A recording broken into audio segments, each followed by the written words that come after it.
Purihin po ang Panginoon. Magandang umaga po mga kapatid. Amen. Tayo po'y tumayo. At tayo po'y muling manalangin.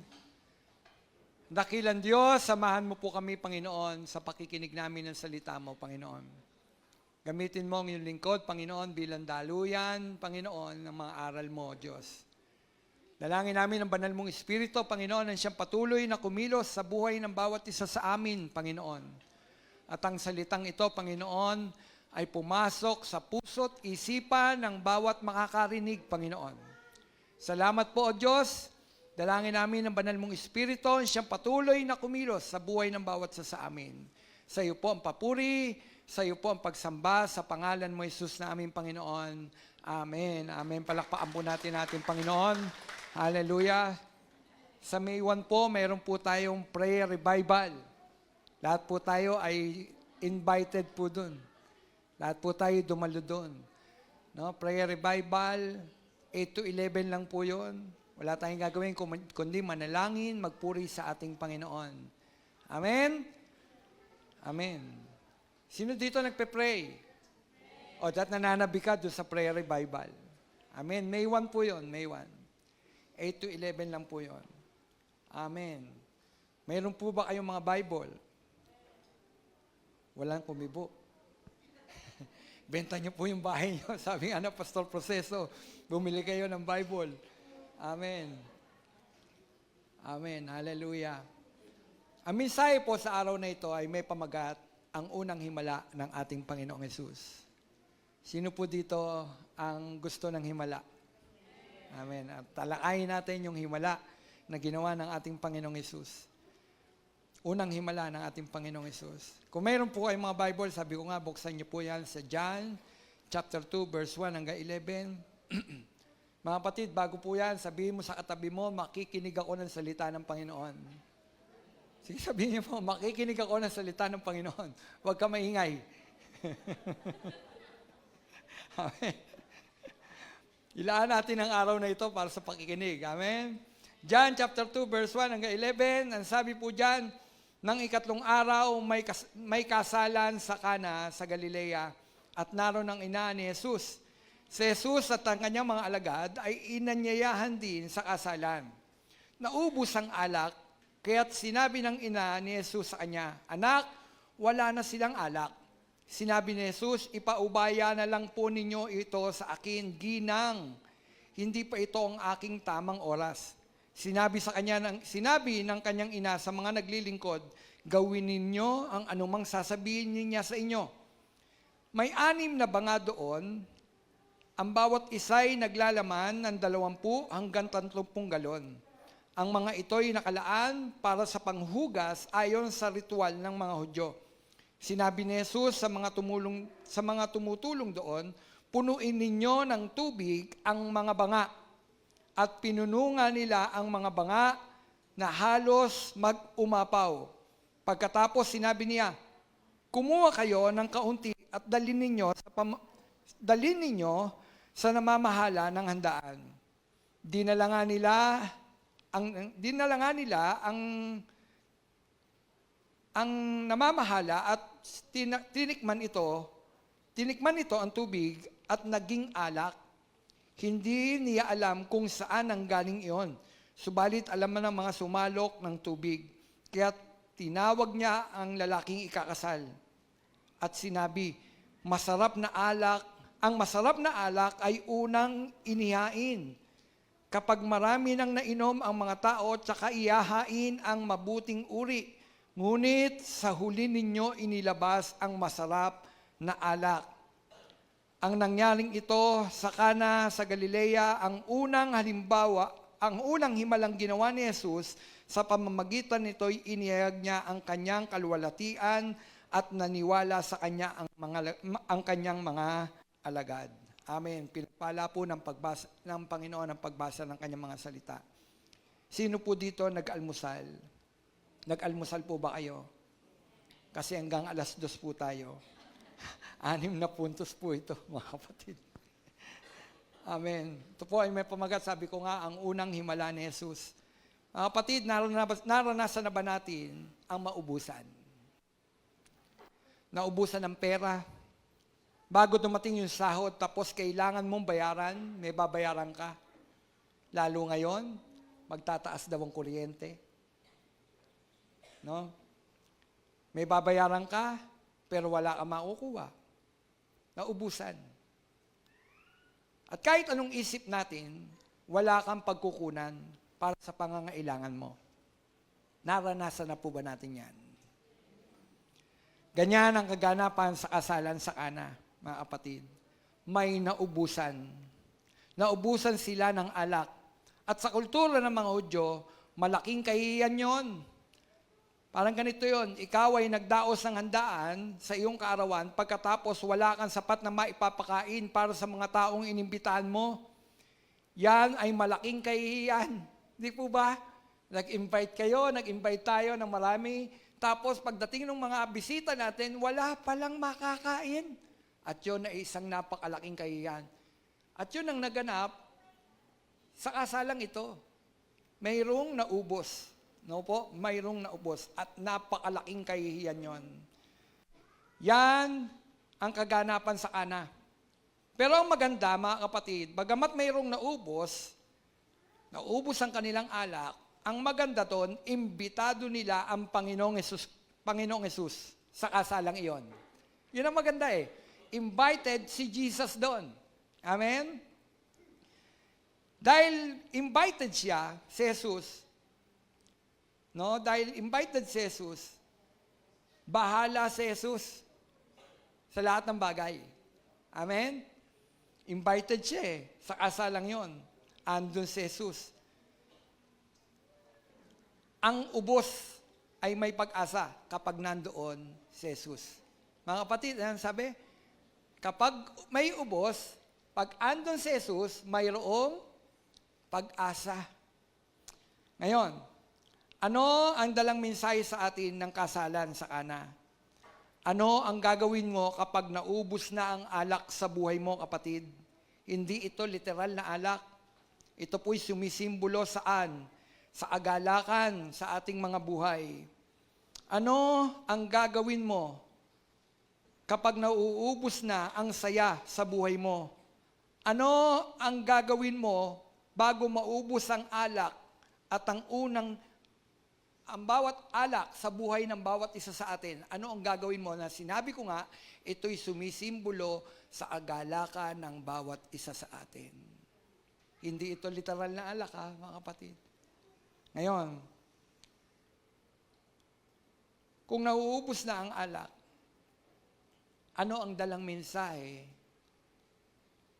sa araw na ito ng ating binasa? Una, may suliranin, di po ba? Ubos na ang alak. Pero ang maganda doon, una, si Jesus ay imbitado sa nasabing okasyon. Amen? Di ba yun ang maganda doon? Invited si Jesus. May problema, pero invited si Jesus. Ang sabi ng verse 2, si Jesus at ang kanyang mga alagad ay inanyayahan din sa kasalan. So mayroong problema, pero invited si Jesus. Na ang sabi ko kanina, kapag ka mayroong nauubos at invited si Jesus at andun si Jesus, yung walang pag-asa, nagkakaroon ng pag-asa. Ang unang himala ni Jesus ay hindi naganap, mga kapatid, sa templo. Kala ko may nagbawala. Kala ko may nalasing na alak. Ang unang himala ni Jesus ay hindi naganap sa templo, kundi sa isang kasalan, mga kapatid. Ito ay nagpapakita, mga kapatid, na gusto ng Diyos o gusto ni Jesus na makibahagi sa ordinaryong buhay ng tao. Hindi naganap sa templo ang unang himala, kundi naganap saan? Sa kasalan, sa isang ordinaryong pangyayari ng bawat tao.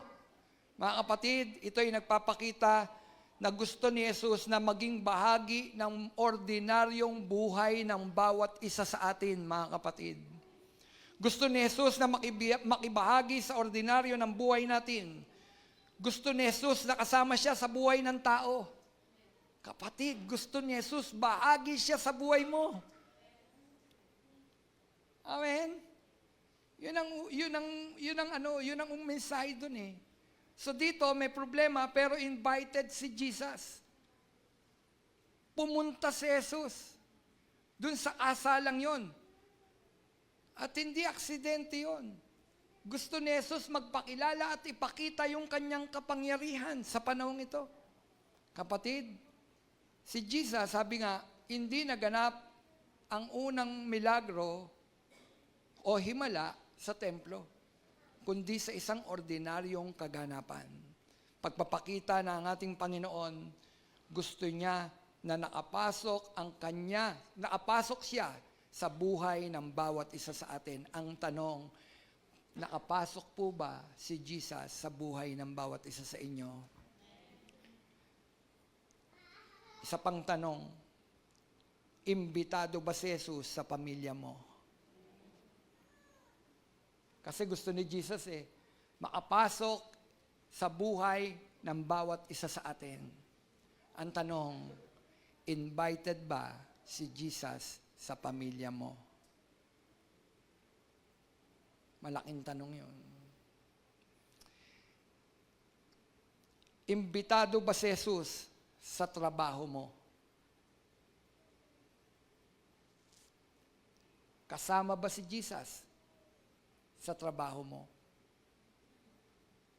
Madalas nawawalan tayo ng pag-asa sa ating hanap buhay. Gawa tayo ng gawa, hindi ka ma-promote.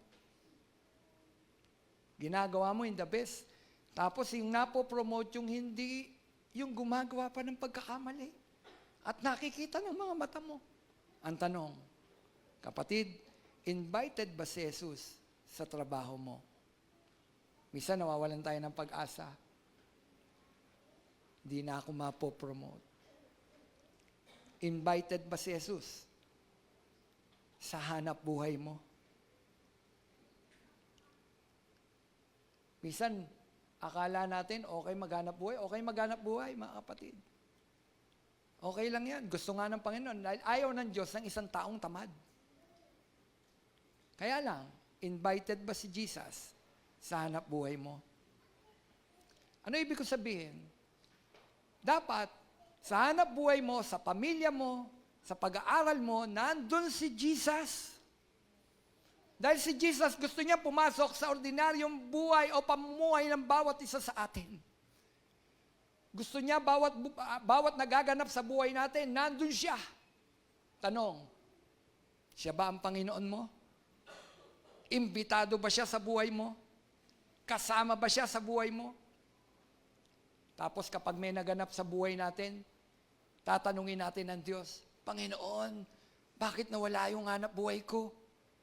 Panginoon, bakit ako nagkasakit?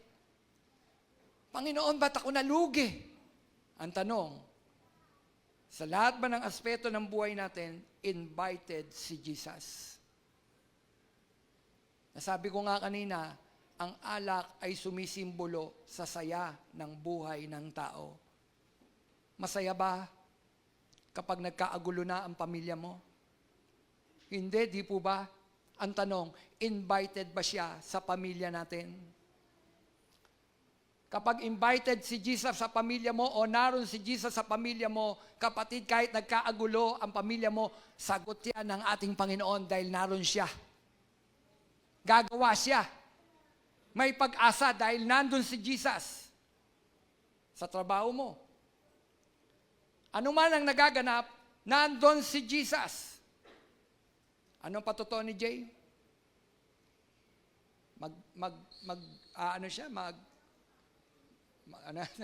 Mag-a-apply.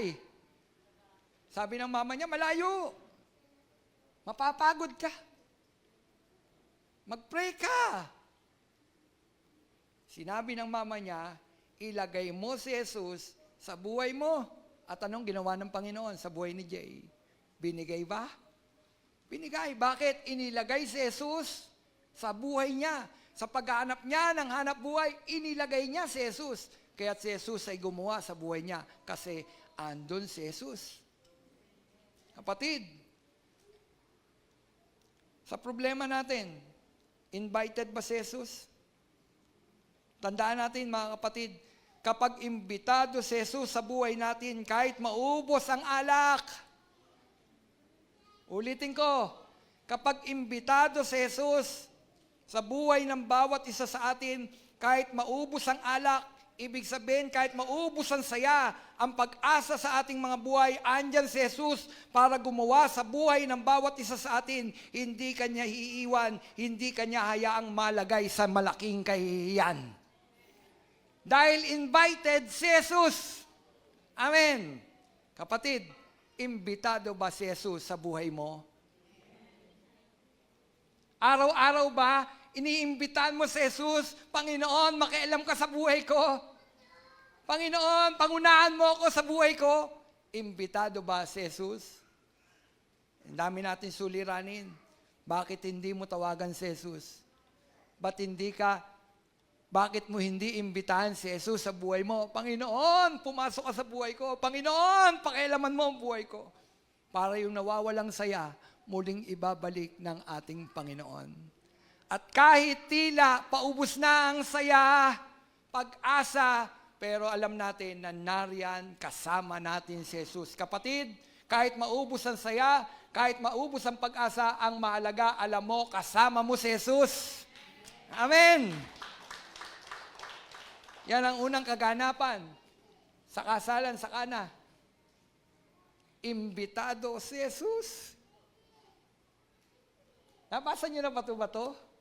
Alam niyo, nung binabasa ko to, nung inaaral ko to, sabi ko, wow, ang ganda pala nito. Kala ko, ordinaryong kasalan. Kapatid, tandaan natin, imbitahan natin si Jesus sa bawat buhay ng bawat isa sa atin para hindi maubos ang saya. Amen? Dahil andyan si Jesus. Ngayon, ano ang pangalawang punto? Anong naganap? May problema. Andun si Jesus sa kasalan, invited si Jesus sa kasalan, dumating ang problema. Ito'y nagpapakita na ang tao hindi ligtas sa bawat suliranin. Sino dito may suliranin? Amen. Pag may suliranin, mayroon sagot. At alam ni Maria ang sagot. Kaya ito yung pangalawa. Si Maria ay nagdala ng problema kay Jesus, hindi sa tao. Una, invited si Jesus. May suliranin. Nakakita, paubos na ang alak. Paubos na ang saya. Mawalagay sa kahiyan. Lumapit si Maria sa kung saan alam niya kung sino ang magiging sagot sa suliranin ng dalawang ikinasal. Nilapit ni Maria ang problema kay Jesus. Kapatid, nilapit ni Mary ang suliranin kay Jesus at hindi sa tao. Kadalasan nilalapit natin ang ating mga suliranin sa tao, di po ba? Tama po ba? Pero pansinin ninyo, si Mary alam niya kung kanino lalapit. Kapag may suliranin, paubos na ang saya, malalagay sa kahihiyan ang ikakasal. Kapatid, alam ni Maria kung kanino lalapit. Kay Jesus. Hindi lumapit sa tao. Hindi niya sinabi, bumili tayo ng maraming alak, malalagay sa kahihiyan. Hindi siya nagsulisit. Nakuha niyo po? Hindi nagsulisit si Maria. Hindi nangingi sa mga kaibigan. Hindi nangingi sa mga alagad. Hindi nangingi ng pera kay Jesus. Sinabi ni Mary, anak, mapapaya sila. Nilapit ni Maria kay Jesus ang suliranin. Dito ay pinakikita na alam ni Maria kung kanino lalapit sa oras ng napipintong kahihiyan. Kapatid, yan ay pagpapakita na alam ni Maria kung kanino dapat lumapit. Di ba ang dami nating kahihiyan? Di ba may mga pagkakataon malalagay tayo sa kahihiyan? Si Maria, alam ninyo mga kapatid, alam niya kung kanino siya lalapit sa napipintong kahihiyan. Pero inyo, sa kultura ng mga Hudyo, kailangan hindi mauubos ang alak. Kultura nila yon. Kapag mayroong handaan, kailangan ng alak. Kasi noong mga panahon na yon, hindi malinis ang tubig, kaya mayroong alak. Mga kapatid, para malaman natin, baka mamaya, kailangan, si Jesus gumawa ng alak. Pwede nang uminom. Hindi kapatid, nung panahon na yon, madumi ang tubig. Kaya ang tubig noon, hinahaluan nila ng konting alak. Nakuha niyo po? Hinahaluan ng konting alak. Misa naman, purong alak. At yung alak na yan, hindi yan fermented. Kung meron man fermented, yung meron ng alcohol, nalalasing sila. Pero yung unang katas ng ubas, tawag doon alak. Nakuha niyo po? Kapatid, alam ni Maria, mayroong napipintong kahihiyan. Papalapit ang kahihiyan. Alam ni Maria kung sino si Jesus. Alam niya na si Jesus ay hindi ordinaryong tao. Sino dito dumalo ng Bible study nung nakaraan Friday? Kapatid, ang inaaral na po natin doon ang pagka-Diyos ng Panginoong Jesucristo. 100% God and 100% man. No? Hindi siya kalahating tao, hindi siya kalahating Diyos. 100% tao, 100% na Diyos. Dito mga kapatid, alam ni Maria na si Jesus ay hindi ordinaryong tao. Siya ay Diyos na nagkatawang tao. Kaya alam ni Maria kung kanino lalapit. Meron suliranin, kaya ang ginawa ni Maria, lumapit sa kung saan, alam niya kung sino yung kanyang lalapitan. Alam niya na ang sagot ay si Jesus. Si Jesus ang sagot sa suliranin, mga kapatid. Alam ni Maria, alam niya na si Jesus lang ang may magagawa, hindi ang tao. Sino dito naniniwala, tulad ni Maria, na hindi tao ang may magagawa? Kapatid, sa totoo lang, walang magagawa ang tao. Naunawaan niyo po ba? Walang magagawa ang tao sa ating mga suliranin. Dahil bawat tao may kanya-kanyang suliranin. May kanya-kanyang mga dalahin. Minsan nga lumapit ka, ako nga ang dami ko rin suliranin eh. Ako nga ang dami ko rin bayarin eh. Nakuha niyo po ako? Tutulungan tayo, 1, 2 beses. Pero pagkatapos nun, pwede na tayong pahindian. Pero si Jesus, si Maria, alam niya kung kanino lalapit. Sa panahon na napipintong kahihiyan, malalagay sa kahihiyan ng kinasal, alam niya kung kanino lalapit kay Jesus. Kapatid, ang tanong, sa napipintong kahihiyan sa buhay natin, alam mo ba kung kanino ka lalapit? Ulitin ko, alam niyo po ba kung kanino kayo lalapit? Tulad ba kayo ni Mary, na alam ninyo, lalapit tayo hindi sa tao, kundi sa Diyos. Alam ni Maria kung kanino lalapit kay Jesus dahil alam niya kung sino si Jesus. Siya hindi lang tao, kundi anak ng Diyos. Kaya hindi siya nagpapanik. Nakita ni Mary, ubus na ang alak. Nilapit niya ito kay Jesus. Anak, ubus na, mapapaya sila. Hindi nagpanik si Maria. Hindi siya nagpanik. Dumiretso siya kay Jesus. Sabi ko nga kanina, hindi siya lumapit sa tao para manghingi at mumingi ng pambili ng alak. Siya'y dumiretso kay Jesus. Alam ni Maria, may magagawa si Jesus. Kapatid, ang tanong, alam mo ba na may magagawa si Jesus sa buhay mo? Minsan lumalapit tayo sa tao, walang magagawa ang tao, kapatid. Walang magagawa ang tao. Walang magagawa ang politiko, mga kapatid. Tandaan nyo. Walang magagawa ang mga politiko sa buhay ng bawat isa sa atin. Sige. Sino mataas ang kuryente? Tataas ang kuryente, ha? Ilalapit nyo ba yan? Lahat ba tayo makalalapit doon at makahihingi tayo ng pambayad? Sige po. Hindi tayo sagot ng tao. Kahit sila'y mga politiko, hindi nila kayang bayaran ang bawat bill ng kuryente natin. Nakuha niyo po? Tingnan ninyo, kanino pa pinapasan?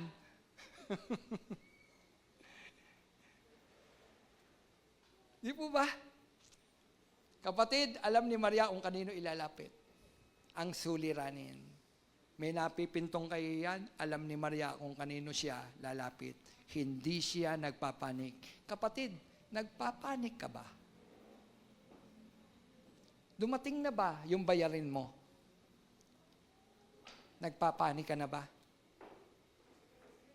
Yung anak mo, kailangan magbayad ng matrikula. Malapit na naman pagpasukahan. Nagpapanik ka ba? Ako dapat tapos na eh. Tapos na dapat kami sa pag-aaral. Ngayon, nagsimula uli ako. Meron na naman ako i-enroll. At 2 na mag-aaral. Romel, nagpapanik ka ba? Pag inisip ko, nagpapanik ako. Pero bakit ko iisipin yung bagay na yun? Pwede ko naman ilapit kay Jesus. Kapatid, ilapit natin kay Jesus. Amen? Kapatid, kapag may suliranin ka, kanino ka unang lumalapit? Sa tao ba? O kay Kristo? Kapag mayroong problema, kanino ka unang lumalapit? Siguraduhin natin, una tayong lumalapit kay Jesus. Yung bang mga tuhod mo nakaluhod, nananalangin, nananangis kapag may suliranin ka, dahil inuuna mong tawagan, humingi kay Jesus, dahil alam natin siya lang ang may magagawa at hindi ang tao. Minsan ginagamit natin ang paa na to papunta sa tao. Kapatid, hindi ka papunta sa tao. Gamitin mo ang paa mo para pumunta kay Jesus. Gamitin mo ang tuhod mo at lumuhod ka sa harapan ni Jesus. Sa Kanya ka humingi dahil si Jesus, kaya niyang ibigay ang lahat ng bagay. Lahat ng suliranin, sagot ni Jesus. O kanino ka lalapit? Sa tao o kay Jesus? Kay Jesus. Tulad ni Maria, lumapit tayo kay Jesus. Dahil siya lang ang may magagawa sa ating mga suliranin. Ano ang suliranin mo ngayon, kapatid? Sabihin mo na sa Panginoon. Kung noon gumawa ng himala ang ating Panginoon, kahit ngayon kayang gumawa ng Panginoon. Yung Diyos noon, Diyos pa rin ngayon. Yung naghihimala noon, maghihimala pa rin ngayon. Ano ang suliranin mo? May karamdaman ka, ilapit mo sa Panginoon. Ilapit natin sa Diyos. Mahabagin ng Diyos. Mahabagin siya. Sabi ko nga, tulad ni Maria, lumapit tayo kay Jesus dahil siya lang ang may magagawa sa ating mga suliranin. Ano ang suliranin mo ngayon? Ano ang nauubos na sa iyo? Kay Kristo ka lumapit, kapatid. Meron bang nauubos? Panginoon, nauubos na po ang pag-ibig ko. Nauubos na po ang pasensya ko sa asawa ko, Panginoon. Sino nauubos na ang pasensya niya sa kanya asawa? Lahat ng bagay, ilapit natin sa Panginoon. Ang sabi ng Hebreo 4:16, kaya't huwag tayong mag-atubiling lumapit sa trono ng mahabaging Diyos. Ito po'y pag-iimbita. Kapag may suliranin ka, huwag ka na mag-atubili. Huwag na magdalawang isip. Ano ang sabi? Kaya't huwag tayong mag-atubiling lumapit sa trono ng mahabaging Diyos upang makamtan natin ang habag at pagpapala na tulong sa atin sa panahon ng ating mga pangangailangan. Hallelujah! Kapatid, kanino ka lalapit? Sinasabi na ng salita ng ating Panginoon, kung may suliranin ka, huwag kang mag-aatubiling lumapit sa Diyos. Bakit? Ano yung katangian niya? Mahabagin. Kapag nakita na ng Panginoon, narito na ang kanyang anak, lumalapit, naniniklo, may suliranin, anong gagawin ng Panginoon? Itataboy ka? Hindi, lumalapit ka nga sa kanya eh. Nilalapit mo nga sa Kanya eh. Inilalagay mo nga ang tiwala mo kay Kristo eh. Anong gagawin ng Panginoon kapag nakitang lumalapit ka dahil nagtitiwala ka sa Kanya? Siya daw ay mahabagin. Mahabagin ang ating Panginoon at makakamta natin ang mga pagpapala na tulong sa panahon ng ating mga pangangailangan. Hallelujah! Praise the Lord!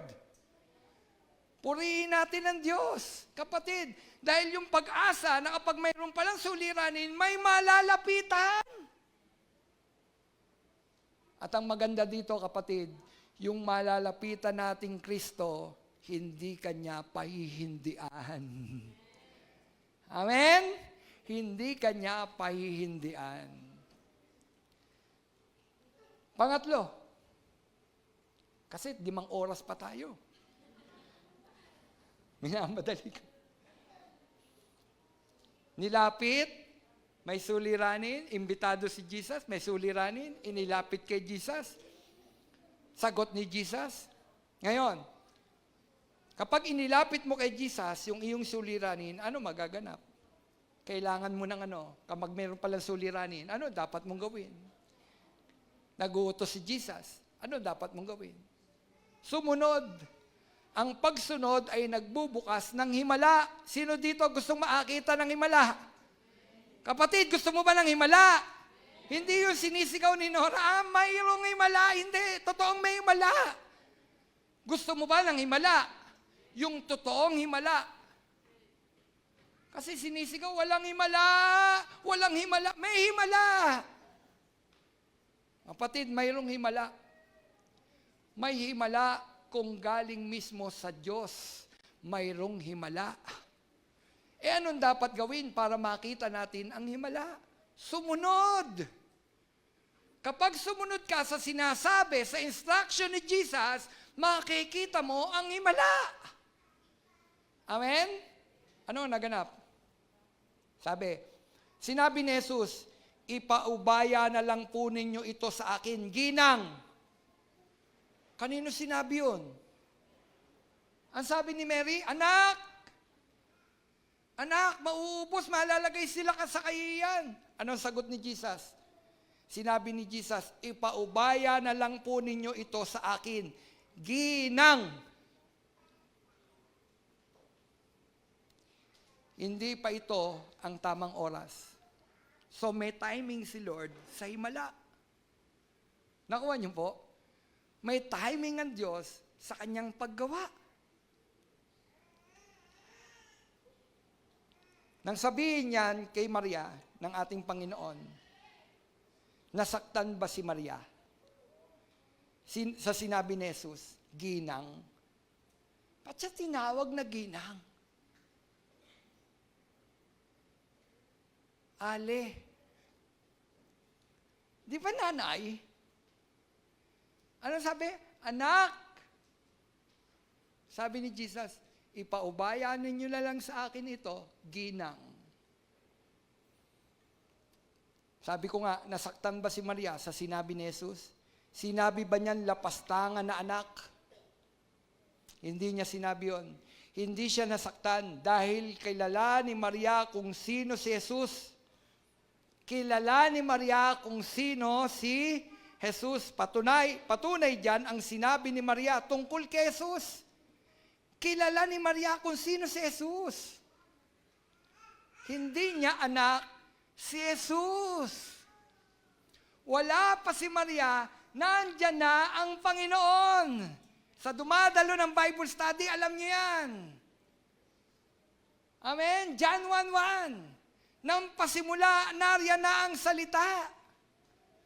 At ang salita ay nagkatawan tao, si Jesus. At ang salita ay Diyos. Nang pasimula, naroon na daw sino? Si Jesus. Kaya alam ni Maria kung sino si Jesus. Ang sabi ng Lucas 1:46-47, at sinabi ni Maria, ang puso ko'y nagpupuri sa Panginoon. Ano sabi ni Jesus? Ang puso ko'y nagpupuri sa Panginoon. Kasi alam niya kung sino yung nasa kanyang sinapupunan. Ang puso ko'y nagpupuri sa Panginoon. At sinabi ni Maria, at ang aking espiritu'y nagagalak sa Diyos na aking tagapagligtas. At ang puso ko'y nagagalak sa Diyos na aking tagapagligtas. Kapatid, kilala ni Maria kung sino si Jesus. Siya ang kanyang tagapagligtas. Amen? Sabi ni Jesus, sabi ni Ginang, paubayanan nila sa akin to. Hindi siya nasaktan. No? Kasi nga, kilala ni Maria kung sino si Jesus. Direktang sinabi ni Maria, Diyos na aking tagapagligtas. Kilala niya. No? Kilala niya na kailangan niya ang tagapagligtas. At si Jesus yon, kapatid. Si Jesus yon. Kilala ni Maria. Kaya kilala ni Maria kung sino si Jesus. Kaya siya mismo ay sumunod sa sinabi ni Jesus. At nagbiling sundin ang sasabihin ni Jesus. Kasi sabi niya mauubos na. Anak, mauubos na, malalagay sa kayan. Ipaubaya ninyo sa akin yang ginang. Anong sabi ni Jesus? Anong sabi ni Mary? Gawin ninyo Kung ano ang sasabihin niya, gawin ninyo. Sumunod ba si Mary? Oo. Hindi pa ito ang oras. Hindi niya pinagpilitan. Sige na, gumawa ka ng himala. Hindi niya pinagpilitan. Sumunod si Maria sa sinabi ni Jesus. At nagbilin pa. Sinabi ng kanyang ina sa mga naglilingkod, gawin ninyo ang anumang sasabihin niya. Alam ni Mary na mayroon gagawin si Jesus, kapatid. Ito ay tahasang pagpapasakop, pagpapailalim ni Maria sa kalooban ni Jesus, pagpapakita ng pagsunod. Kapatid, ano ang bunga ng pagsunod kay Jesus? Himala. Makikita mo ang himala. Ang tubig ay ginawang alak dahil mayroong pagsunod. Ang tubig ay ginawang alak. Ang sabi ng verse 6 hanggang 9, may 6 na banga doon. Ang bawat isa'y naglalaman ng 20 hanggang 30 galon. Ang mga ito'y nakalaan para saan? Sa panghugas ayon sa ritual. Alam nyo kung ano yon? Yung banga na yon, lalagyan nyo ng tubig, panghugas ng paa. Kasi yun ang kaugalian nila. Kailangan maghugas ng paa, lalagyan yung mga banga na yon ng tubig. Anong mga pinalagay ni Jesus doon? Di tubig pa rin. Tingnan ninyo Sinabi ni Jesus sa mga tumutulong doon, punuin nyo ng tubig ang mga banga at pinunungan nila ang banga na halos nag-uumapaw. Pagkatapos sinabi niya, kumuha kayo ng kaunti at dalhin ninyo sa namamahala ng handaan. Dilalangan nila sa namamahala at nang ito'y tikman, ang tubig na naging alak, hindi niya alam kung saan nanggaling iyon. Subalit, alam ng mga sumalok ng tubig, kaya tinawag niya ang lalaking ikakasal. Kapatid, minsan, ang hinihingi ni Jesus ay walang lohika. Parang sa kaisipan natin, talang lihis. Alak? Bakit tubig? Nakuha nyo? Ano ba kailangan ng araw na yon? Alak. Bakit ang pinakuha? Tubig. Minsan ang inuutos ng Panginoon ay wala sa ating kaisipan. Wala sa ating lohika. Hindi maabot ng ating isip.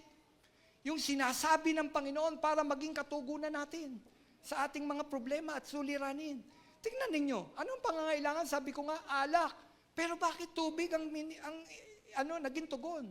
Punuin nyo ang banga ng tubig. Sabi ko nga, minsan ang hinihingi ni Jesus ay simpleng pagsunod. Hindi abot ng isip mo kung ano yung pinagagawa ni Jesus, pero sumunod ka. Etong tagpong ito, hindi alam ng yung mga tagapaglingkod, bakit tubig ang pinalalagyan? Punuin nyo. Lahat ng banga, punuin ninyo ng tubig. Tubig! Tubig, kapatid.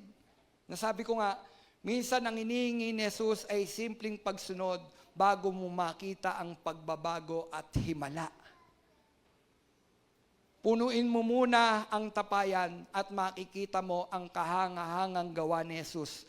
Punuin mo muna ng tiwala, kapatid, ang puso mo. Sumunod ka sa sinasabi ng ating Panginoon at makikita mo gagawin ng ating Panginoon. Yung inaangat ng puso mo, gagawin ng ating Panginoon. Punuin mo muna ng tiwala. Pagsunod ang puso mo sa sasabihin ng Panginoon. Kahit yung sinasabi niya, tila liis sa ating kaalaman. Alam niyo, ang Panginoon, pag nagsabi sa atin, minsan lihis doon sa ating mga natutunan. Tama po ba yun? Minsan lihis. Gagawa si Jesus, kapatid. Punuin mo muna ang buhay mo ng tiwala. Sumunod ka at makikita mo, gagawa si Jesus. Magugulat ka, mapapawaw ka na lang. Ano daw? Magugulat ka, mapapawaw ka na lang. Kasi gagawa si Jesus. Doon sa hindi mo inaakala na yun ang gagawin ni Jesus, yun pala ang magiging daan. Para makita mo ang himala, ang gawa ng Panginoon. Dito, kapatid, yung tubig, ginawa ng Panginoong alak. Paubos na ang saya.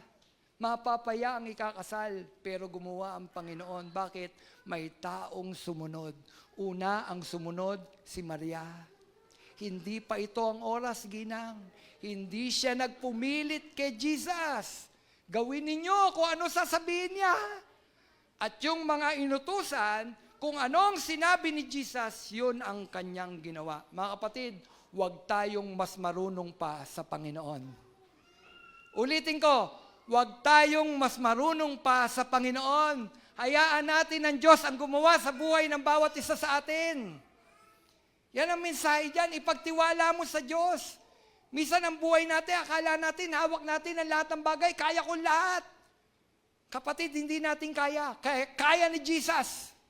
Kaya kadalasan nalalagay tayo sa malaking kahihiyan. Kasi tayo ang gumagawa sa buhay natin. Kapatid, ulitin ko. Kaya tayo nalalagay sa malaking kahihiyan kasi tayo ang gumagawa. Kapag may suliranin tayo, parang kaya ko lahat solve yan. Alam ko yan. Kapatid, may mga bagay na hindi natin kaya. At dun sa hindi natin kaya, dun papasok ang Panginoon. Amen? Kaya mong bumago ng buhay ng tao? Hindi natin kayang bumago ng buhay ng tao. Si Jesus lang ang may kakayahang bumago ng buhay ng tao. Amen? Pero kapag kumilos na ang ating Panginoon, kapag inilagay mo na sa kamay ng Panginoon ang pagtitiwala mo at pagsunod sa sinasabi ni Jesus, magugulat ka. Wow! Praise the Lord! Born again na yung asawa ko! Praise the Lord! Ang tagal-tagal kong niluluod yan. Dati suliranin ko siya. Dati kapag pupunta ako ng church, pinagbabawalan niya ako. Pero ngayon kasama ko na siya sa church. Nakuha nyo? May napipintong kahihiyan? Ilagay mo kay Jesus. Ilagay mo sa kamay ni Jesus. Anong kahihiyan mo? Ano ang napipintong kahihiyan mo? Bakit hindi mo ilagay ang tiwala mo kay Jesus? At kapag nagsalita si Jesus, gawin mo. Sumunod ka. Minsan kasi sinasabi na ng Panginoon, ayaw mong sumunod. Kasi ang sinusunod mo kung ano yung gusto mo, kasi yun yung alam mo na paraan. Bakit tumawag ka pa kay Jesus? Nakukuha niyo po? Ba't ka tumawag ka pa kay Jesus? Humingi ka pa ng saklolo kung ang susundin mo lang rin, ang gusto mo. Kapatid, ang pagtitiwala kay Jesus ay pag-iwan sa kung ano ang alam mo. At paglalagak ng tiwala kay Jesus. Si Pedro, ng isda, walang huli. Ano ba ang trabaho ni Peter?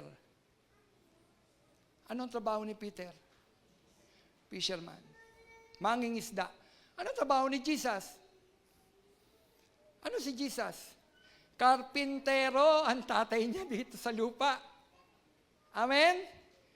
Tapos, walang huli si Peter, sabi ni Jesus, bumalik ka doon, ihulog mo sa kabila. Bilang mangingisda, wala ngang huli, maghapon, magdamag kaming nangingisda, walang huli. Tapos merong isang karpintero, magsasabi sa akin, ihulog ko yung kabilang net, ihulog ko yung net sa kabila. Hello, mga kapatid. Makikinig ka sa kapwa mo, mangingisda. Pero si Peter, hindi ganon. Kung ano sinabi ni Jesus na karpintero, trabaho niya ay karpintero, lumaki siya kasama ni Jose ng pagkakarpintero, tapos nagbibigay siya ng ng instruction sa isang dalubhasang mangingisda. Kapatid, kung ikaw ang dalubhasang mangingisda, anong gagawin mo? Makikinig ka ba sa isang karpintero? Sige. Kung ikaw ay negosyante, makikinig ka ba sa isang estudyante na nag-aaral pa lang para maging negosyante? Hindi ka makikinig. Dalubhasa ka dun eh. Pero si Peter, nakinig siya kay Jesus. Nung nakinig siya kay Jesus, inilagay niya ang tiwala niya kay Jesus, anong nangyari? Mayroon bang himala? Mayroong himala. Nang iyaw ng net, halos mapunit sa dami ng huli. Yan ang ating Panginoon. Huwag natin ilagay sa ating kamay ang sagot. Hindi natin alam, pero kay Jesus, alam niya ang lahat ng bagay. Amen? Basta magtiwala ka, basta maniwala ka at makikita mo, mayroong himala. Amen? 2 oras na lang po, mga kapatid.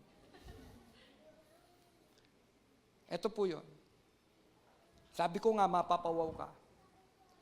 Kapag ibinigay mo ang pagtitiwala mo kay Jesus, si Jesus, kapag nagbigay, the best. Sabi mo sa katabi mo, si Jesus, pag nagbigay, the best.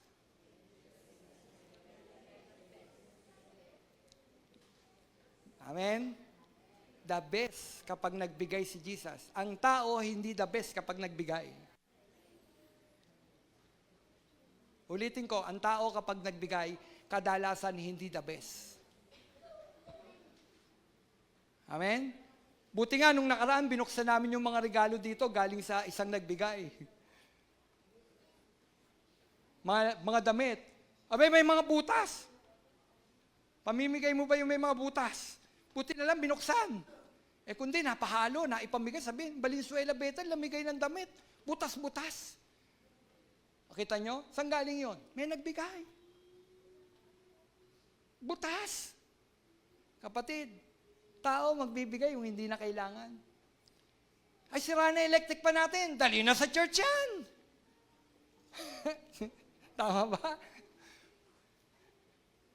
Sira na eh. Bigay na sa church yan. Si Jesus, kapag nagbigay, the best. Kapatid, the best.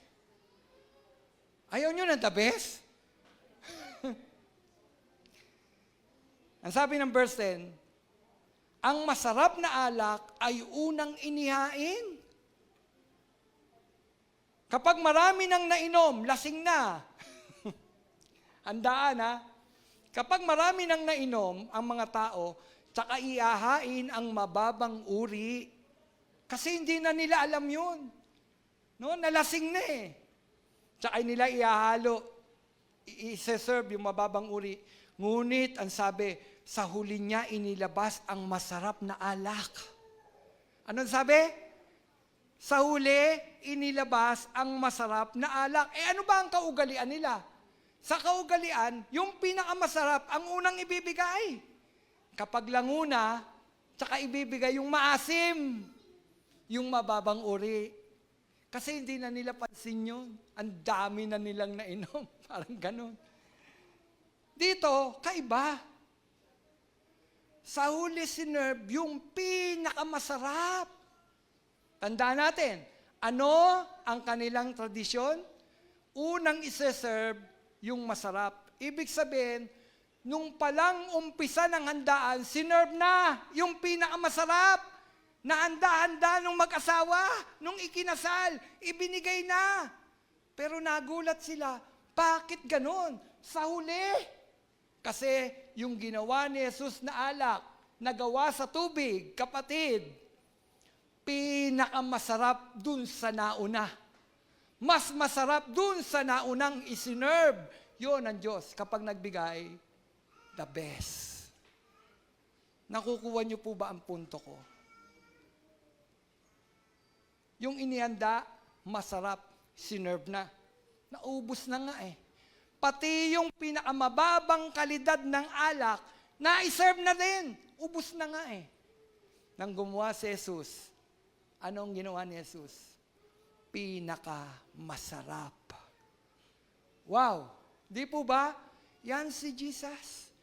Kapag gumawa, the best. O kanino ka lalapit, kapatid? Sabi ko nga, tandaan, ubos na ang alak. Naibigay na ang masarap na mababang uri ng alak sa mga bisita. Pero kay Jesus, hindi pwede kay Jesus ang pwede na. Tandaan natin ha, kay Jesus, hindi pwede ang pwede na. Kapag siya ay nagbigay, ibibigay niya yung the best.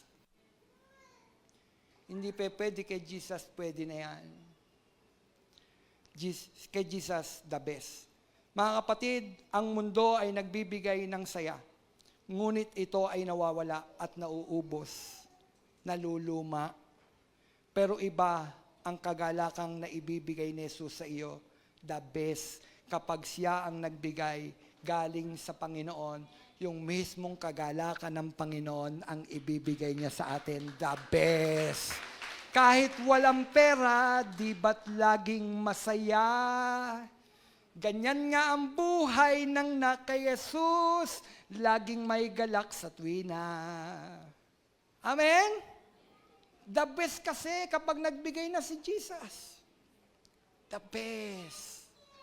Kapatid, ulitin ko, the best. Ano ang nauubos na sa'yo? Anong tila malalagay ka sa kahihiyan? Magtiwala ka kay Jesus at magugulat ka, the best. Hindi sasabihin ni Jesus, pwede na yan. Hindi ko na ginagamit yan. Pwede na yan. Hindi. Kapag ang Panginoon nagbigay, yung pinakamaganda. Saan galing ang church na ito? Saan tayo galing? Andyan si Pe. Pe, saan tayo galing noon? Sa ilalim ng ano? Sa nanay ni Jay. Sa ilalim ng garahe. Sa ilalim ng garahe. Kapatid, alam nyo, kapag inaalala ko yun, namamanga ako, napapawawaw ko kay Lord. Ang init-init. Ang init-init. Sa ilalim ng garahe. Kapag Lunes, pumunta ka dun sa bahay-sambahan, wala kang makikita ng anyo ng simbahan. Bakit? Ditiklop. Nakukuha nyo? Ditiklop. Ditiklop. Natandaan ko nung una, iyan nyo munang hanggang alas 5 tayo dito. Tandaan ko nung una, naging church yun, ditiklop. Iba-iba kulay ng kurtina. May dilaw, may blue, iba-iba. Merong kumpleto, hanggang taas, hanggang baba, merong ang pagitan, merong kita yung kabila. Ganun siya. Pero masaya. Masaya. Tapos, yung aming sound system, hiniram lang natin sa Caloocan Bethel. Nilalabas yung sound system para marinig nila Nanay Sally yung mensahe. Tapos sila Nanay Sally noon, Kapag may church na, sasabayan ng tandaan na Sally yan. Di mo ba? Letambe! Letambe. Tapos, eto nangyari. Sound system, siguro sabi nila Nanay Sally noon, tsaka nila Nanay Gloria, yung pastor dyan, ngongo. Ngongo. Kasi lumalabas doon sa speaker, ngongo. Ibig sabihin, hindi magandang kalidad. Nangiram lang eh. Aba, nagbukas si Sister Julie, nasa Singapore. Nagbukas si Sister Julie ng FB. Abay, may church na. Eh sabi ng Panginoon sa kanya, ibibigay mo yung etong sahod mo, ibibigay mo. Hindi doon sa church natin, nakalaan yun para doon sa church sa Singapore eh. Pero sinabi ng Panginoon sa kanya, bigay mo dyan. Aba, binigay ni. Tagteksaan si Julie, Kuya, may darating. 1 month salary ko. So inaasahan ko noon, mga 20,000, 30,000. Pero winawa ko ng Panginoon. Para yung speaker, mapalitan hindi nangongo. Nang ipadala, dala-dala pa ng asawa ni Sister Julie, yang hiya ako. Kasi iniisip ko, kailangan nila yun. Pero sinabi ng Panginoon kay Julie, bigay mo sa church na yan. Bigay mo sa church na yan. Bumili agad ng magandang sound system, upuan, electric pan, dahil ang init-init noon. Bumili. Tapos inilabas yung sound system. Nagulat yung mga nagbibingo. Aba, hindi nangungo. May himala. Hindi nangungo. May himala. Kasi pag nagbigay si Lord, the best. The best. Pagkatapos doon, hindi natapos doon. Umupa tayo dahil pinalis na tayo doon. Umupa tayo. At yung inupahan natin, kapag umuulan na, kapatid, kailangan natin ng bangka. Hindi pa habagat pa lang yun. Pero na-enjoy natin. Sa mga nakarating doon, na-enjoy natin. Amen po ba? Na-enjoy natin. Pero tingnan ninyo, nang ang Panginoon nagbigay, dahil nagdiging tapat ka't nagtiwala sa Panginoon, ibinigay yung the best. Tingnan ninyo ang ating bahay-sambahan. May aircon pa. Amen? Yan si Jesus. The best kung magbigay. Oh, bakit tayo mawawala ng, parang ganito, ba't tayo mawawala ng tiwala kung ang Diyos natin pinaglilingkuran, kung magbigay ay the best? Kapatid, yan ang Diyos. Kaya pag nakikita ko ang church, namamanga ako dahil alam ko kung saan galing ang church. Pero ang mahalaga, hindi yung physical na church. Nandun man tayo sa ilalim ng garahe na yon, ang pinakamahalaga na naroon at narito ngayon, ang presensya ng Panginoon. Dahil anuin mo ang ganda ng simbahan kung wala naman ang presensya ng Panginoon, walang kwenta yan. Ang mahalaga, kung saan tayo naroon, na-enjoy natin ang presence ni Lord. At kapag kaganon, the best kung magbigay si Jesus. Kapatid, gusto mo ba ng the best? Magtiwala ka sa Panginoon. The best siya kung magbigay. Amen? Isa na lang, tapos na po tayo. Promise, 6 yun. 6. Ano ang layunin ng himala? Kapatid, ang layunin ng himala para maluwalhati ang Diyos. Kaya mayroong himala para maluwalhati ang Diyos. Hindi ang tao. Hindi ang galing-galing natin. Hindi para sa kapurihan ni Sister Julian. Yon ay para sa kapurihan ng Diyos. Amen? Ginagamit lang ang tao para ipakita na mayroong himala. Gagawa ang Diyos. Layunin ng himala para maluwalhati ang Diyos. Hindi lang ang ginagawa ng tao. Ang sabi ng verse 11, ang nangyaring ito sa Kana, sa Galilea, ang unang himala na ginawa ni Jesus. Sa pamamagitan nito'y inihayag niya ang kanyang kaluwalhatian at naniwala sa kanya ang kanyang mga alagad. Kapatid, ang himala ay hindi para tayo maitaas. Ano sabi? Hindi para tayo ang maitaas. Meron nagsabi, kung hindi ko yan pinag-pray, hindi yan gagaling. Ha? Bakit? Ikaw ba nagpapagaling? O yung pinag-prayan mo? Minsan inaangkin natin yung kalwalhatian. Kapatid, ang kalwalhatian hindi para sa atin, para sa Diyos.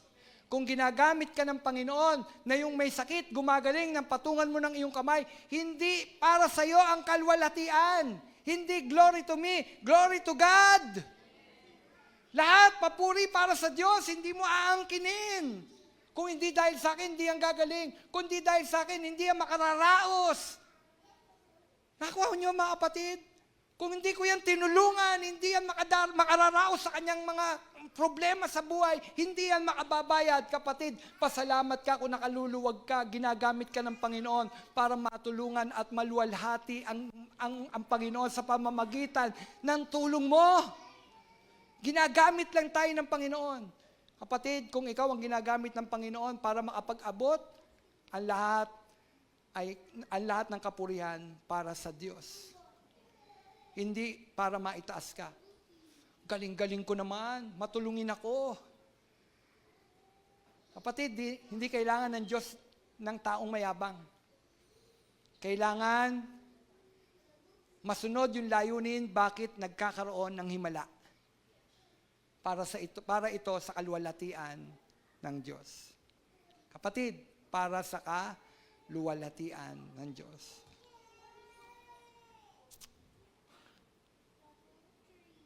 Kapag inayos na ni Jesus ang mga nauubos sa iyo, kanino na pupunta yung credit? Ulitin ko, may suliranin ka? Kapag inayos na ni Jesus ang mga nauubos sa buhay mo, kanino na pupunta ang credit? Sa iyo ba o kay Jesus? Dapat kay Jesus. Tandaan, gumagawa si Jesus ng himala sa ating mga buhay, hindi para sa ating kapurihan, kundi para kay Jesus, para sa kanyang kapurihan. Amen? Amen! Gumagawa si Jesus para sa kapurihan ng Diyos. Ang maitaas ay ang Diyos. Sa buhay natin, naitataas ba ang Diyos? Hallelujah. Tandaan natin, mga kapatid,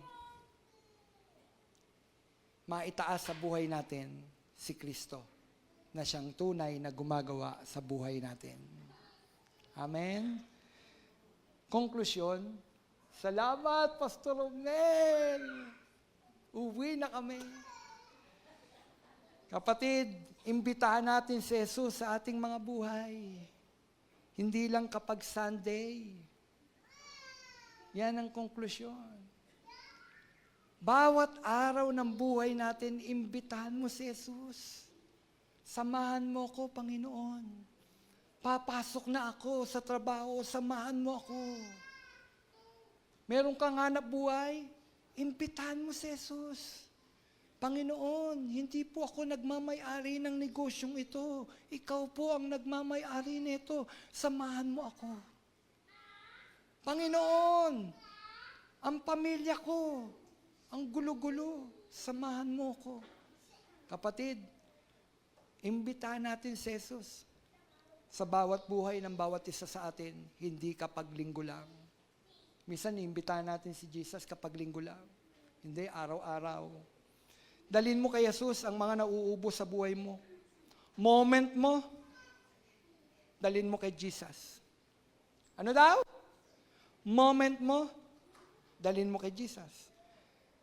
Nauubos na pasensya, dalhin mo kay Jesus. Nauubos na pera, suliranin, walang pambayad, dalhin mo kay Jesus. Pag-ibig, nauubos na ba ang pag-ibig? Dalhin mo kay Jesus. Nauubos na rin ba ang pag-asa? Wala nang ibubuti yan. wala na, hanggang dito na lang ako. Hindi na ako makakatapos. Hindi na kami makakaahon sa buhay na ito. Panghabang buhay na ako mahirap. Kapatid, hindi totoo yan. Dalin mo kay Jesus, pagpapalaing ka niya. Amen? Dalin mo kay Jesus. Sumunod ka kay Jesus. Kahit hindi mo maintindihan, ang tubig ay naging alak lamang sa kamay. No? Ang tubig ay naging alak lang sa kamay ng mga taong sumusunod sa ating Panginoon. Magtiwala sa timing ng Diyos. Hindi pa dumarating ang oras, pero kapag kumilos na siya, kapatid, the best ang gagawin ng Panginoon. Amen? Mga kapatid, sa kasalan sa Kana, ginawang alak ang tubig para hindi mapaya ang ikakasal. Pero sa krus naman, ginawang dugo ang kanyang buhay para hindi tayo mapaya sa harap ng Diyos. Ang parehong Jesus na nagmamalasakit sa isang kasalan ay siya ring Jesus na nagmamalasakit sa kalagayan natin maging hanggang ngayon. Hallelujah! Nagmamalasakit si Jesus. Jesus cares. Amen.